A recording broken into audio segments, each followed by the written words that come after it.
Hello dear student, welcome to never academy. So I hope आप लोग सभी लोग बहुत अच्छे होंगे। हेलो स्टूडेंट, सो आज हम एक नए क्वेश्चन के साथ आपके सामने आ रहे हैं। क्वेश्चन है determine the following quantity of each of two circuit. दो सर्किट दिए, उसमें आपको ये क्वांटिटी निकालनी। क्वांटिटी क्या है? The equivalent resistance. सेकेंड है the current flow from the power supply. Third is the current through each resistor. Fourth is the voltage drop across each resistor. And fifth is power dissipated in each resistor. Okay, so आपका सबसे पहले हम question start करते तो circuit diagram देखते, जो कि आपका दो पार्ट में दिया है। एक पार्ट ये है, एक पार्ट आपका नीचे और है। तो आप क्या देख रहे हो कि इसमें जो वोल्टेज अब सप्लाई हो रहा है कितना, 125 वोल्टेज सप्लाई हो रहा है। तो अब अप्लाई कीजिए, करंट किस डायरेक्शन में मूव करेगा, इस डायरेक्शन में मूव करेगा। लेट सपोज ये करंट क्या हो गया आपका, आई करंट हो गया। फिर आपका करंट कहाँ जाएगा, कुछ इस डायरेक्शन में जाएगा। फिर आप क्या देखते हो, करंट आपका मूव कर रहा है यहाँ से यहाँ, तो ऑटोमेटिक ये कौन सा टर्मिनल है, पॉजिटिव है, ये कौन सा टर्मिनल है, नेगेटिव है। सिमिलरली यहाँ से करंट मूव करेगा, ये कौन सा टर्मिनल है, पॉजिटिव, ये कौन सा टर्मिनल है, नेगेटिव। सिमिलरली करंट आपको यहाँ से यहाँ मूव कर रहा है, तो ये कौन सा टर्मिनल है, पॉजिटिव, ये कौन सा टर्मिनल है, नेगेटिव। उसके बाद फाइनली आपका करंट यहाँ पहुंचता है। तो अब आपको देख रहे हो कि ये कौन सा कॉम्बिनेशन बन रहा है, सीरीज कॉम्बिनेशन बन रहा है। सीरीज कॉम्बिनेशन में जो करंट क्या होता है, सेम रहता है, बट वोल्टेज क्या होता है, डिफरेंट रहता है। ओके, तो सबसे पहले हम फर्स्ट पार्ट कर लेते हैं, इक्विवेलेंट रेजिस्टेंस। तो इक्विवेलेंट रेजिस्टेंस सीरीज कॉम्बिनेशन में कितना होता है आपका, A part R S is equal to, like है जिसको आपने मान दिया R1, इधर से हम मान लेते हैं इसको, R1 हो गया, ये R2 हो गया, और ये हमारा हो गया R3। तो लिख लीजिए R S is equal to R1 plus R2 plus R of 3। Okay, R1 कितना है, 50 ओम। R2 कितना है, 30 ओम। और R3 कितना है आपका, 20 ओम। तो कितना हो गया आपका, 100 ओम। ठीक है, तो ये आपका निकल गया total resistance in series combination. Okay, next the current from the power supply। आपको पावर सप्लाई से क्या निकालना है, करंट निकालना। तो कैसे लगा सकते हो आप, B part apply Ohm's law. ठीक है, ओम्स लॉ अप्लाई कीजिए, क्या आएगा, V is equal to, V कौन सा लगाना है, जो आपका एक्सटर्नल V दिए है। V is equal to I into R S. R S I क्या रहेगा आपका, सेम रहेगा, तो इसलिए आई इंटू आर एस। तो आपको क्या निकालना है इसमें, आई इज इक्वल टू क्या निकालना है, V by R of S. ठीक है, तो कितना आएगा, V इज इक्वल टू कितना है आपका 125, आर एस कितना आपका 100, तो कितना हो गया 12.5 एम्पियर। ओके, तो ये आपने निकाल दिया, current is equal to 12.5 ampere. Okay, C part है आपका करंट थ्रो ईच रजिस्टर। ठीक है, क्या है, करंट थ्रो ईच रजिस्टर। तो हमको पता है इन सीरीज कॉम्बिनेशन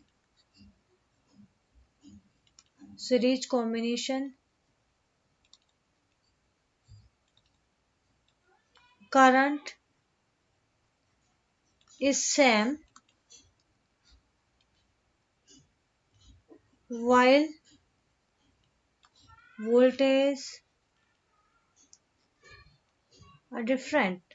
आपका क्या होगा, वोल्टेज क्या रहता है सीरीज कॉम्बिनेशन में, डिफरेंट रहता है, करंट क्या रहता है आपका, सेम रहता है।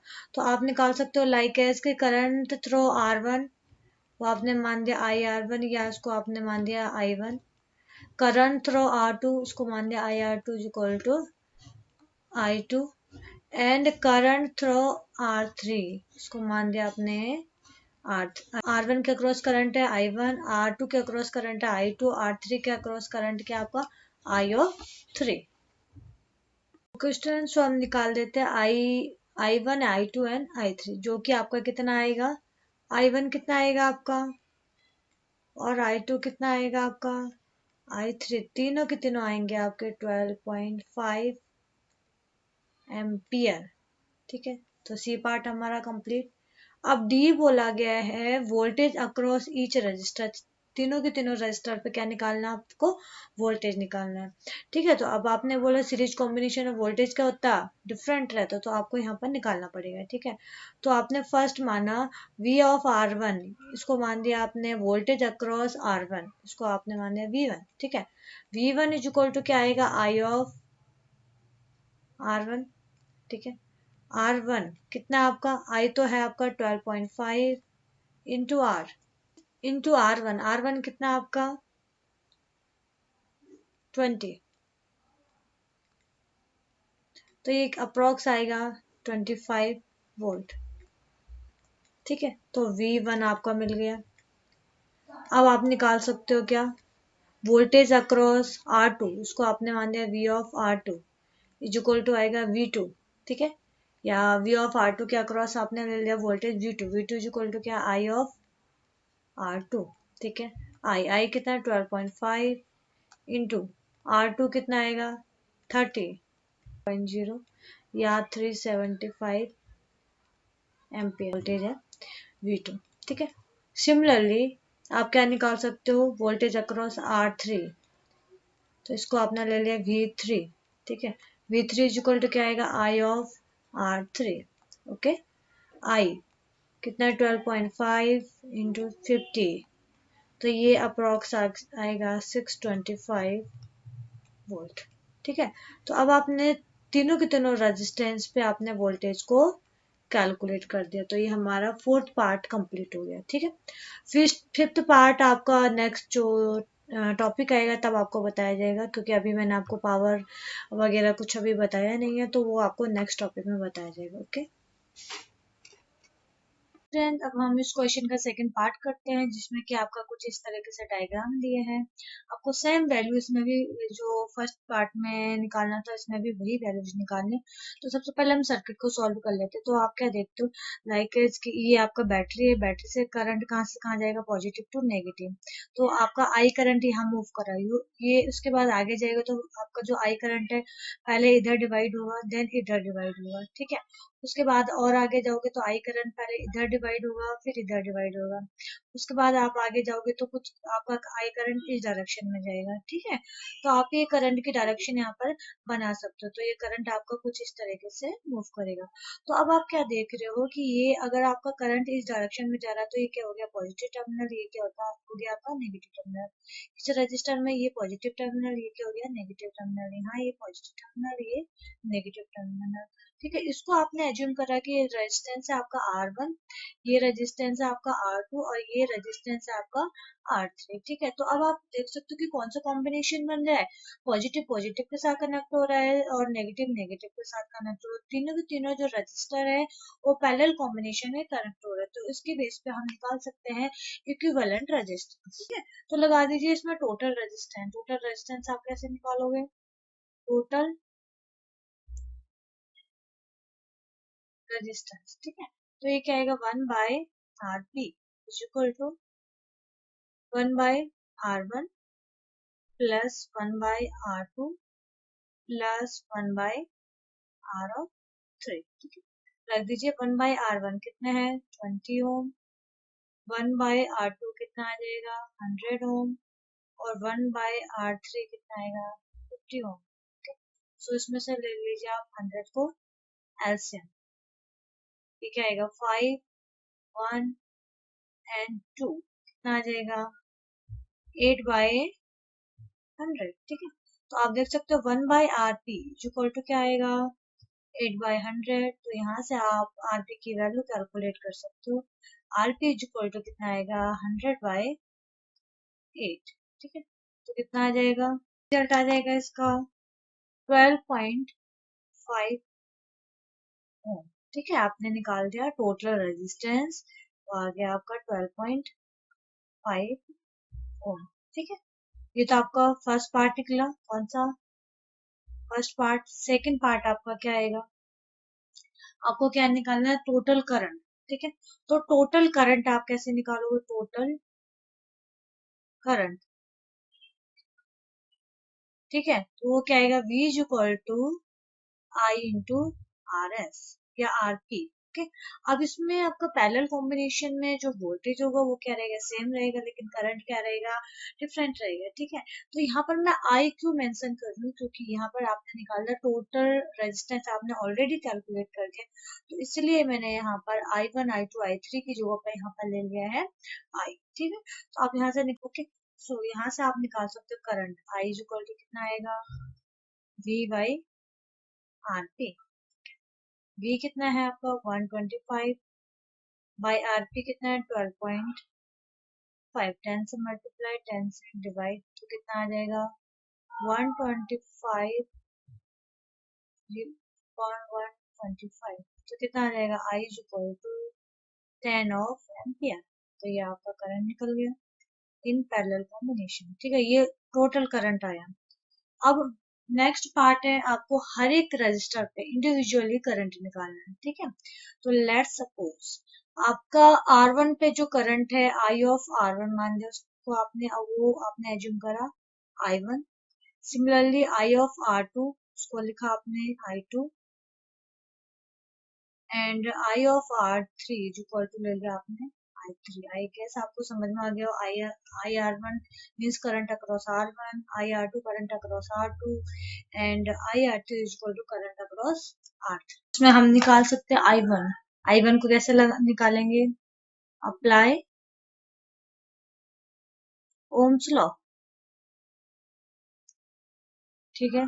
ओम्स लॉ क्या आएगा, V is equal to I1 R1, क्योंकि आपका इसमें पैरेलल कॉम्बिनेशन में करंट क्या रहेगा, डिफरेंट रहेगा, तो निकाल दीजिए I1 इज इक्वल टू क्या आएगा, V अपॉन R1, ठीक है। तो I1 is equal to V कितना है 125 वोल्ट अपॉन R1 कितना आपका, कितना था हमारा 20, तो कितना आ जाएगा 6.25 एम्पियर, ठीक है। सिमिलरली आप निकाल सकते हो क्या, I2 इज इक्वल टू क्या आएगा V अपॉन R2, ठीक है। तो V कितना आपका 125 अपॉन R2 बेसिकली आपका इसमें 100, ठीक है। तो ये कितना आएगा 1.25 ampere and I3 is equal to क्या आएगा V upon R3 is equal to 125 by 50, ठीक है। तो ये कितना आएगा आपका, ये आ जाएगा आपका 2.5 एम्पियर, ठीक है। ये हमारा थर्ड पार्ट सॉल्व हो गया। अब लास्ट जो बचा था कौन सा था, टोटल वोल्टेज या voltage in parallel combination,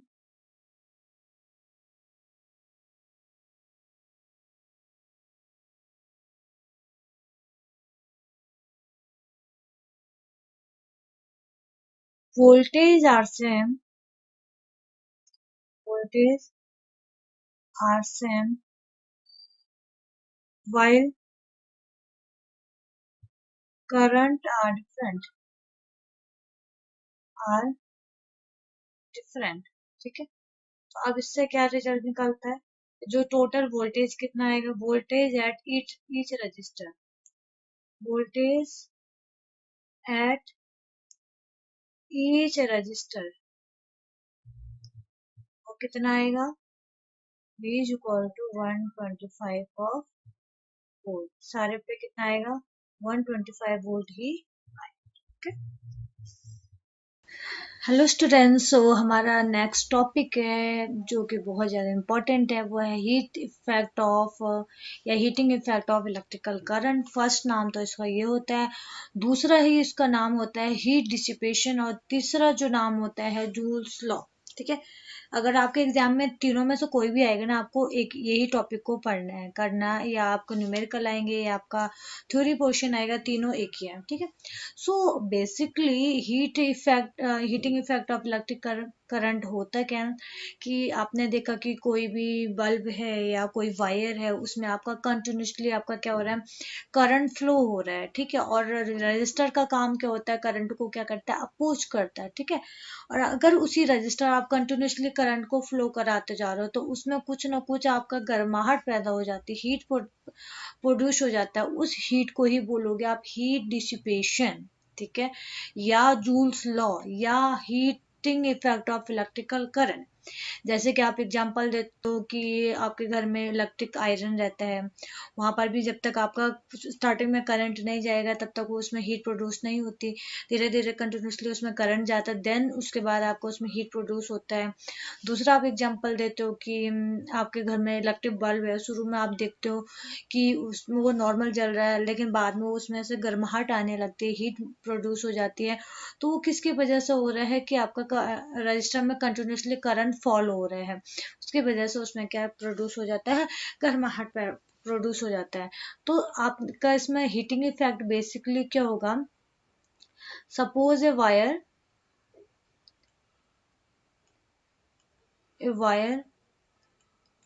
whose resistance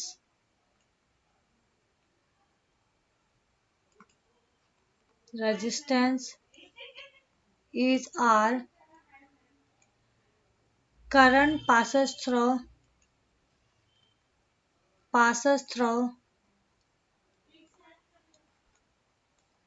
wire is I at certain time या at time t, ठीक है। then heat produce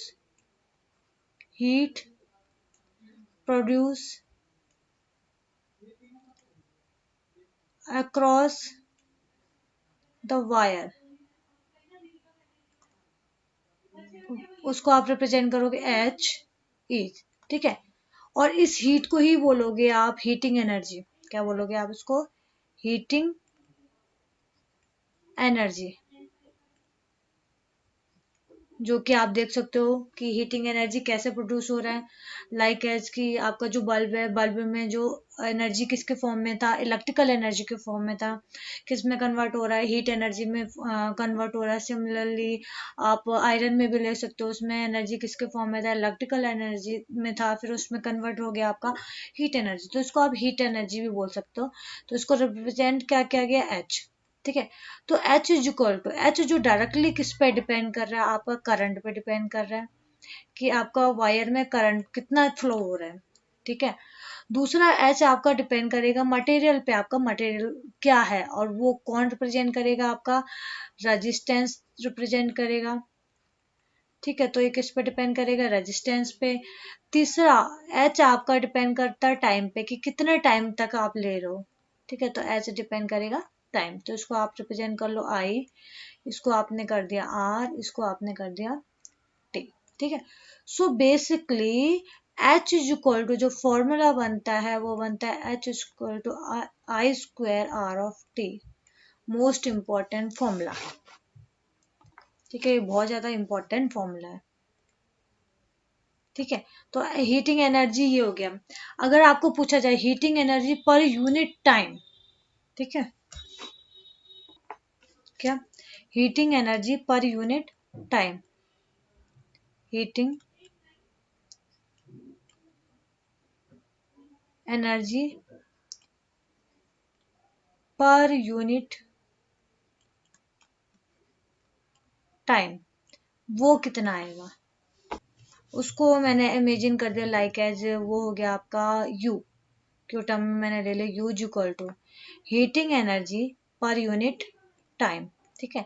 तो ये क्या आएगा, I square R T by T, T से टी कैंसिल, तो u इक्वल टू क्या आएगा, आई स्क्वायर आर, ये क्या है, u क्या आपका heating energy per unit time,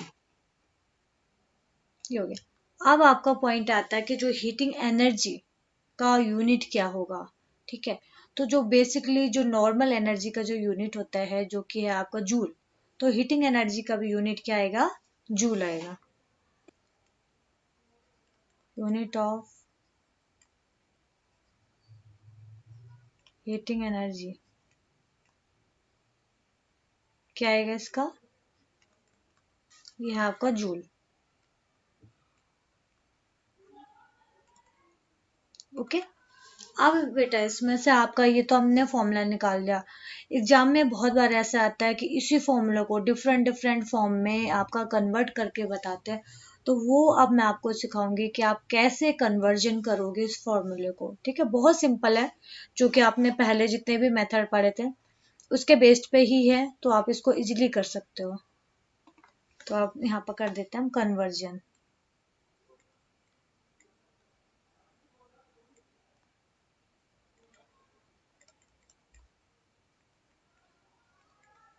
ठीक है, सबसे पहले हम साइड में फॉर्मूलाज लिख देते हैं, जो हमने फॉर्मूलाज पढ़े हैं। क्या क्या पढ़ा है हमने? Q is equal to N into E, फिर I is equal to Q by T, फिर V is equal to W by Q, फिर आपने पढ़ा V is equal to I R, फिर आपने पढ़ा R is equal to rho L upon A, फिर आपने पढ़ा इक्विवेलेंट रेजिस्टेंस जो कि था आपका R1 plus R2 plus up to so on Rn, फिर आपने पढ़ा 1/Rp इज इक्वल टू क्या था 1/R1 plus 1/R2 plus up to so on 1/Rn। ये आपने फॉर्मूलाज पढ़े, अब इस फॉर्मूला को ही मैं यहाँ पर अप्लाई करने वाली हूँ, is equal to I R. ठीक है, तो आप देखते हो एच इज इक्वल टू क्या आपका I square R of T. ठीक है, तो इसमें हम आई को चेंज कर सकते हैं कैसे? V by R. तो देखिए कैसे बनेगा result, H is equal to I square की जगह क्या आएगा? वी अपॉन आर का whole square into R of T. Okay, then क्या आ जाएगा? V square R T by R square. ठीक है, तो result basically V square, R से एक आर कैंसिल हो गया तो क्या बचा? V square T upon R. ये फर्स्ट फॉर्मूला बन गया। Okay, this is our first formula. अब दूसरा आप क्या चेंज कर सकते हो, यहाँ पर से आप आर को चेंज कर दीजिए। आर को कैसे चेंज करेंगे हम? तो आर को कैसे चेंज करेंगे, रख दीजिए v इज इक्वल टू क्या है हमारे पास? I of R. Okay, so h is equal to क्या है? I square R T. तो हम यहाँ पर क्या चेंज करने वाले? R. R is equal to क्या आपका? v upon I. तो रख दीजिए आई स्क्वायर, आर की जगह क्या है आपका? v अपॉन आई इंटू टी। तो क्या रिजल्ट बना आपका? आई वी टी। सो ये तो हमारा दूसरा फॉर्मूला बन गया। अब आपका इसमें और क्या चेंज कर सकते हो? आप इसमें टी को रिप्लेस कर सकते हो। टी को कैसे रिप्लेस करोगे आप? I is equal to Q by T. Okay, तो रख दीजिए I is equal to Q by T. तो H is equal to I square R T. ठीक है, आई की जगह क्या है आपका? Q by T. Q by T का whole square into R of T.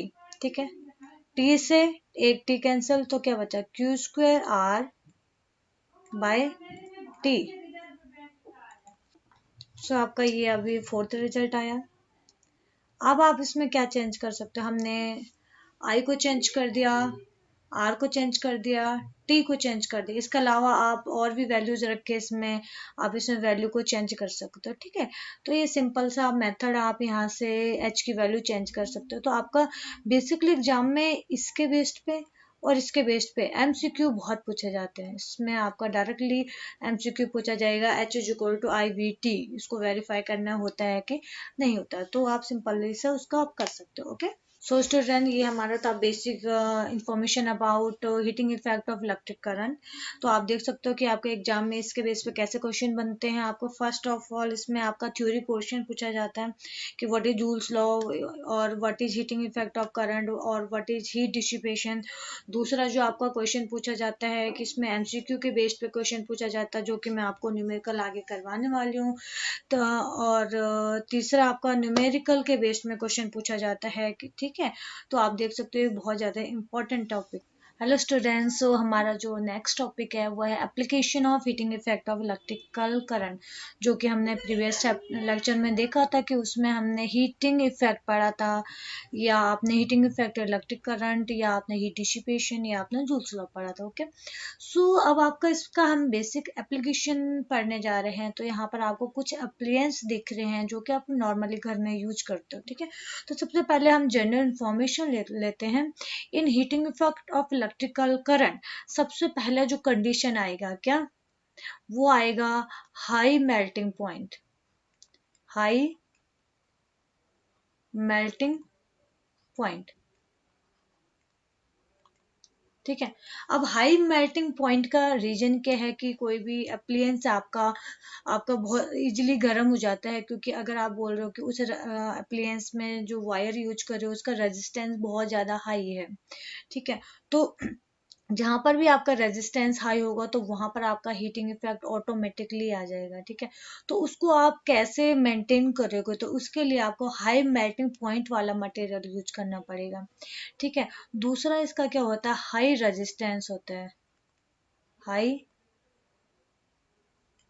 Resistance, उसका जो रेजिस्टेंस होगा वो क्या होना चाहिए, आपका हाई होना चाहिए, ठीक है। और इसमें क्या होना चाहिए, हाई रेजिस्टिविटी, इसका रेजिस्टिविटी भी क्या होना चाहिए, हाई होना चाहिए, ठीक है। ये आपका कंडीशन है, जब आपका हीटिंग इफेक्ट आना चाहिए तब आपका ये कंडीशन होना चाहिए कि मेल्टिंग पॉइंट आपका ज़्यादा से ज़्यादा होना चाहिए, रेजिस्टेंस आपका ज़्यादा से ज़्यादा होना चाहिए, और कंडक्ट रेजिस्टिविटी आपका क्या होना चाहिए, ज़्यादा से ज़्यादा होना चाहिए। दूसरा आपका इसमें कंडक्टिविटी क्या होगा, लो होगा। अब जैसे आप एग्जांपल देख रहे हो, हमारे पास एक वायर है, इसको हम जो नॉर्मली घर में देखते हैं वो क्या, आपका इलेक्ट्रिकल बल्ब, इलेक्ट्रिकल बल्ब है, ठीक है। तो आप क्या देख रहे हो, इलेक्ट्रिकल बल्ब में यहाँ पर आपके वायर दिख रहा है, ठीक है। इस वायर को बोलोगे टंगस्टन वायर, टंगस्टन वायर। ये वायर आपका क्या है, टंगस्टन है।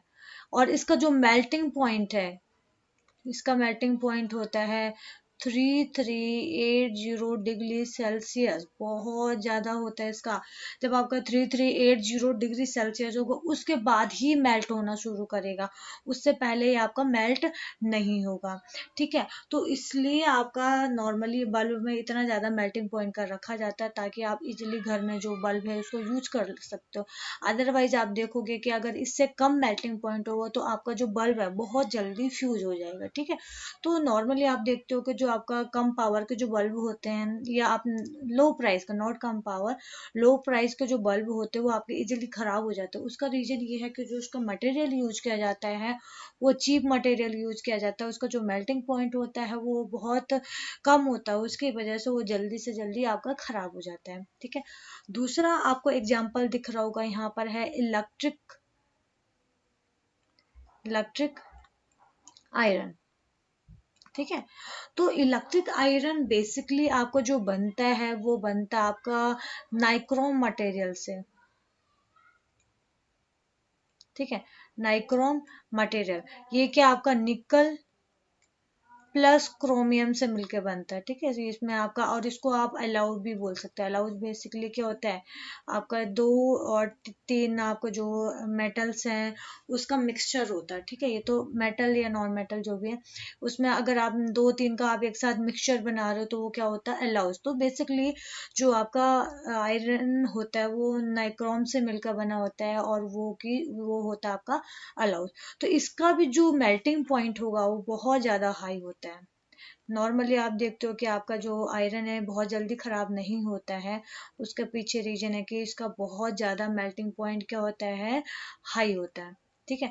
बट वो कब का केस है, जो आपको ये वाला पोर्शन दिख रहा है ना, इसी पोर्शन में आपका क्या होगा, वो नाइक्रोम लगा होता है।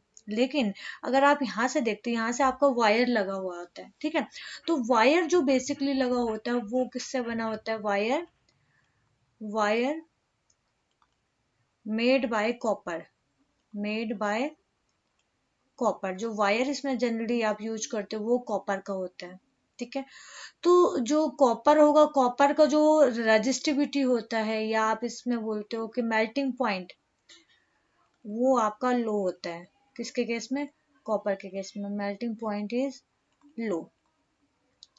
और ये इसकी जो रजिस्टिविटी या इसकी कंडक्टिविटी वो बहुत ज़्यादा हाई होती है। और जहाँ पर भी आपकी कंडक्टिविटी बेसिकली हाई होगा वहाँ क्या होगा, रेजिस्टेंस भी क्या होगा आपका लो होगा। और रेजिस्टेंस लो होगा तो ऑटोमेटिक वहाँ पर आपका हीट डिसिपेशन का कॉन्सेप्ट इतना आता ही नहीं है, ठीक है। तो रेजिस्टेंस क्या होगा, लो। तो ये किसकी बात करें, केवल जो इसमें बाहर से वायर लगाता है। आप देखते हो कि जो आयरन के बाहर जो वायर यूज होता है ना वो गर्म नहीं होता, बल्कि आयरन आयरन नीचे से गर्म होता है, वो इसलिए क्योंकि वो अलाउस की वजह से गर्म हो जाता है, ठीक है।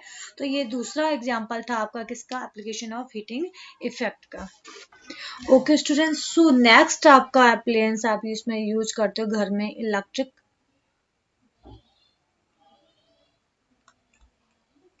फ्यूज। अब स्टूडेंट, इलेक्ट्रिक फ्यूज क्या है बेसिकली। इलेक्ट्रिक फ्यूज आपने घरों में देखा होगा कि आपके मोटर लगे होते हैं, हर किसी के घरों में मोटर या सम मीटर मीटर और सब मीटर लगे रहते हैं।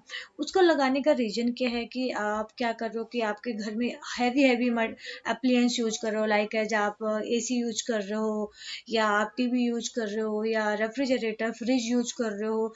तो अगर आप कंटिन्यूसली घर में आपकी ये चीजें यूज होती रहती है तो आप देखते हो आपका जो मीटर से है एकदम से उसमें कट ऑफ हो जाता है। उसके पीछे रीजन ये होता है कि आपका उस मीटर में एक फ्यूज यूज करते हो, ठीक है। जो फ्यूज बनता है बेसिकली वो क्या होता है, फ्यूज मेड बाय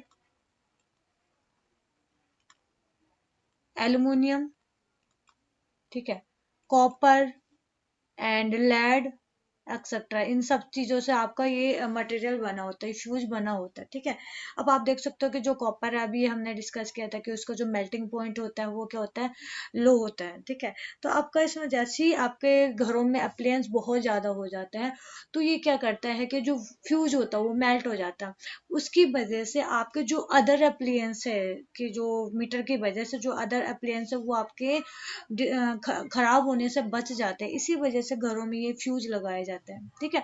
तो जो नॉर्मली आपके घरों में जो फ्यूज लगाया जाता है वो कितने करंट तक का होता है, वो 1 एंगस्ट्रॉम करंट का होता है, एम्पियर करंट का होता है, 2 एम्पियर करंट का होता है, 3 एम्पियर करंट का होता है, 5 एम्पियर करंट का होता है, और 10 एम्पियर करंट का होता है। इतने एम्पियर करंट तक के ही आप इसमें फ्यूज अप्लाई करते हो, ठीक है।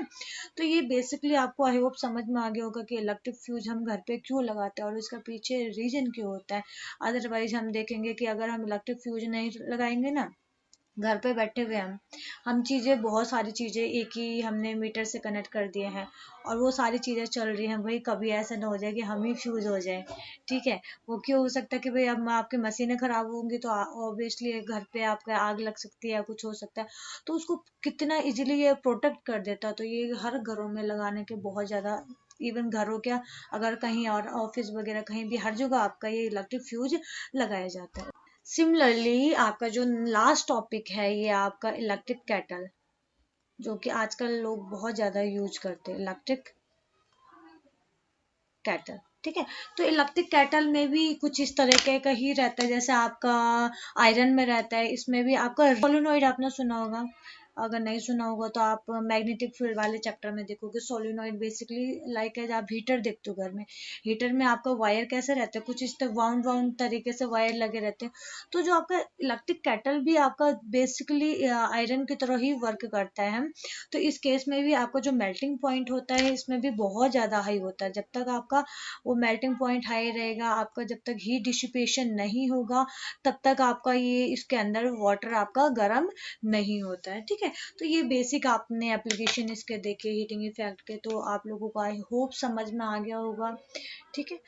हेलो स्टूडेंट्स, सो आज का हमारा जो नया टॉपिक है वो है इलेक्ट्रिक पावर। लाइक एज की आप इलेक्ट्रिक पावर किसका निकालोगे, जो नॉर्मली आप घर में अप्लायंस यूज करते हो, इलेक्ट्रिकल अप्लायंस, उसके करस्पॉन्डिंग आप कितना पावर यूज कर रहे हो, और उस पावर के करस्पॉन्डिंग आपको यहाँ पर और निकालना है एनर्जी कितना यूज हो रहा है, ठीक है।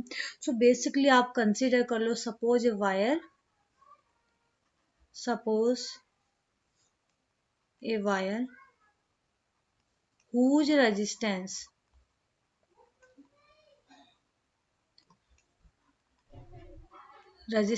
is R, current through this wire in time t is I, ठीक है, and potential difference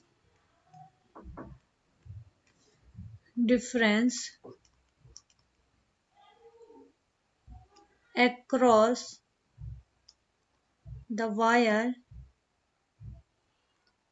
is V, ठीक है। ये हमें नॉर्मल कंडीशन हम पहले से पढ़ते आ रहे हैं।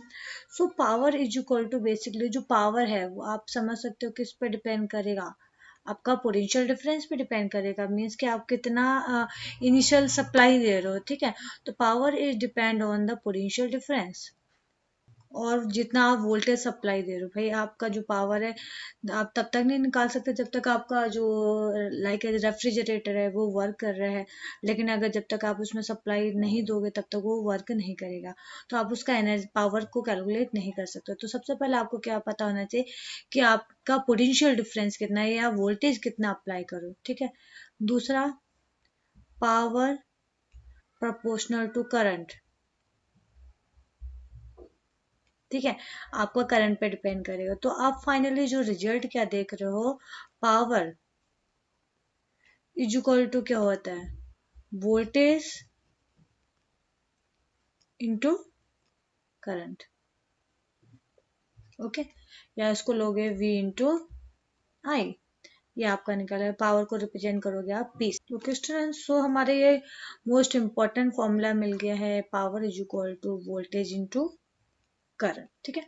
अब यहाँ से आप निकाल सकते हो unit of power, unit of power, ठीक है। पावर का आपका बेसिकली यूनिट कितना आएगा, ठीक है। तो इसका जो यूनिट आएगा बेसिकली इसको आप बोलोगे वॉट, ठीक है। वॉट इज इक्वल टू क्या आएगा आपका, वोल्टेज का, ये आपका यूनिट क्या होता है वोल्ट, इनटू करंट का यूनिट क्या होता है आपका एम्पियर, ठीक है। तो आप इसमें ले सकते हो 1 वॉट इज इक्वल टू क्या आएगा, 1 वोल्ट एट 1 एम्पियर, ठीक है। तो ये आपका है पावर ऑफ या यूनिट ऑफ पावर, ठीक है। इस पे आप बता सकते हो सिंपली सा कि अगर आपका कोई वायर है उसमें रेजिस्टेंस है, आपका करंट फ्लो हो रहा है, पोटेंशियल डिफरेंस अप्लाई हो रहा है, तो इजीली आप उसको पावर को कैलकुलेट कर सकते हो, ठीक है। अब आप यहाँ पर मैं एक चीज बताने वाली हूँ कि जैसे आपका हीटिंग इफेक्ट आ रहा है, हीटिंग इफेक्ट आ रहा था किसके टर्म में आ रहा था, आपका एनर्जी के टर्म में आ रहा था, तो वहां पर भी आप पावर को कैलकुलेट कर सकते हो, ठीक है। उसको आप कैसे कैलकुलेट करोगे वो, ठीक है। तो यहाँ निकाल दीजिए power due to, power due to heating effect of electrical current, heating effect of electrical current, ठीक है।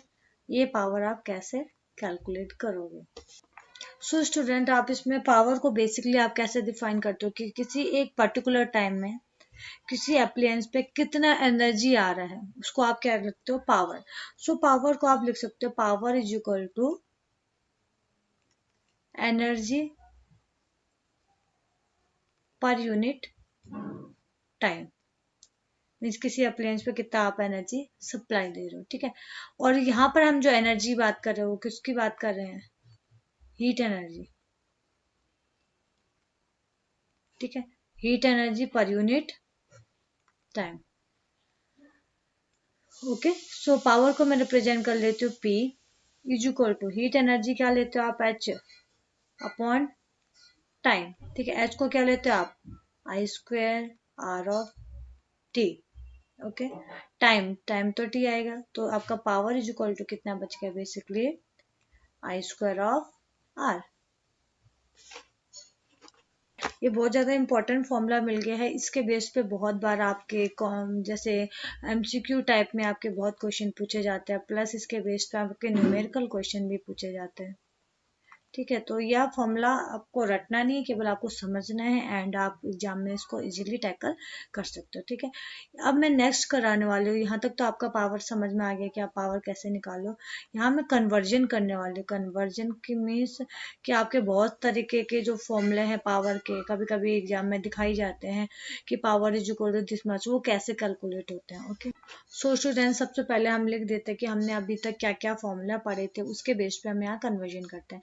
तो सबसे पहले पढ़ा था Q is equal to N into E, फिर पढ़ा था I is equal to Q by T, फिर आपने पढ़ा था V is equal to W by Q, फिर आपने पढ़ा था V is equal to I into R, फिर आर पढ़ा था आपने रो एल अपॉन ए, फिर आपने पढ़ा था सीरीज कॉम्बिनेशन का रेजिस्टेंस कितना था R1 plus R2 plus up to so on Rn, ये पढ़ा था। देन आपने पैरेलल कॉम्बिनेशन में देखा था रेजिस्टेंस कितना था आपका 1/R1 plus 1/R2 up to so on 1/Rn। फिर उसके बाद आपने हीटिंग एनर्जी पढ़ा था, क्या था H is equal to I square of R T. ठीक है, ये फॉर्मूलाज आपने पढ़े और प्लस आपने अभी यहाँ पढ़ा power is equal to V into I. ठीक है, अब मुझे power is equal to V into I को मुझे कन्वर्ट करना है। ठीक है, सो हम फर्स्ट क्या कन्वर्जन करते हैं। अगर हमें पावर इज इक्वल टू क्या पता है, v इंटू आई पता है, तो यहाँ से मैं i को कन्वर्ट कर सकती हूँ कैसे, v is equal to I into R. तो यहाँ से i को कन्वर्ट कीजिए, i इज इक्वल टू क्या आएगा, v बाई आर। रख दीजिए, v इंटू आई की वैल्यू क्या है, v बाई आर। तो कितना आ गया आपका, v स्क्वायर बाई आर। देखिए आपका एक और फॉर्मूला बन गया, power is equal to V square upon R. ठीक है, दूसरा आपका क्या बन सकता है, आप v को रिप्लेस कर दीजिए कैसे, v is equal to I R. ठीक है, तो power is equal to V I, या इसको लिख देते वी इंटू आई। वी की वैल्यू क्या है, I square R into, sorry V की वैल्यू क्या है, आई आर इंटू आई। ठीक है, तो कितना रिजल्ट आएगा, आई स्क्वायर आर, जो कि हमने पहले भी देखा था, हीटिंग एनर्जी के टर्म में हमने निकाला था। प्लस अब आप कैसे और कन्वर्ट कर सकते हो, आप इसमें रिप्लेस कर दीजिए आई को क्यू अपॉन टी के टर्म में, I is equal to Q upon T. तो पावर इज इक्वल टू क्या आ गया, वी इंटू आई की जगह क्या रखा आपने, Q by we Q by T, एक ये पावर बन गया। ठीक है, अब आप और क्या चेंज कर सकते हो, v इज इक्वल टू आप रख सकते हो w बाई क्यू। तो यहाँ से क्या आएगा, power is equal to v into I. ठीक है, v की वैल्यू क्या है, w by Q into I. Okay students, तो हमारा इस केस में पावर इज इक्वल टू क्या आया, p is equal to W I by Q. ठीक है, फिर यहाँ से आप क्या कर सकते हो, आई को चेंज कर सकते हो, आई इज इक्वल टू क्या आएगा, क्यू बाई टी। तो यहाँ रख दीजिए power is equal to W, I की जगह पे क्यू बाई टी इंटू ये क्या हो गया, क्यू, क्यू से क्यू कैंसिल, तो पावर इज इक्वल टू क्या आ गया आपका, डब्ल्यू बाई टी। ठीक है, आपका देख सकते हो इसमें कितने डिफरेंट डिफरेंट आपका फॉर्मूला बन गया। तो आपका ये कोई आपका डिफिकल्ट टास्क नहीं है, सिंपल सा टास्क है कि आपको अगर प्रीवियस फॉर्मूलाज पता है तो आप पावर को चेंज कर सकते हो। ठीक है, तो आपका इसमें से कोई भी पावर आपके वैल्यू एग्जाम में आ सकता है, या इसके बेस के कॉम्पिटिटिव एग्जाम के क्वेश्चन आ सकते हैं, या आपका न्यूमेरिकल क्वेश्चन आ सकते हैं इसके बेस पर। ठीक है, कुछ कुछ हम न्यूमेरिकल क्वेश्चन आगे हम डिस्कस करने वाले हैं। आई होप आप लोगों को ये फॉर्मूलाज याद रहेंगे और टॉपिक याद रहेगा, तो आप क्वेश्चंस को इजीली टैकल कर सकते हो।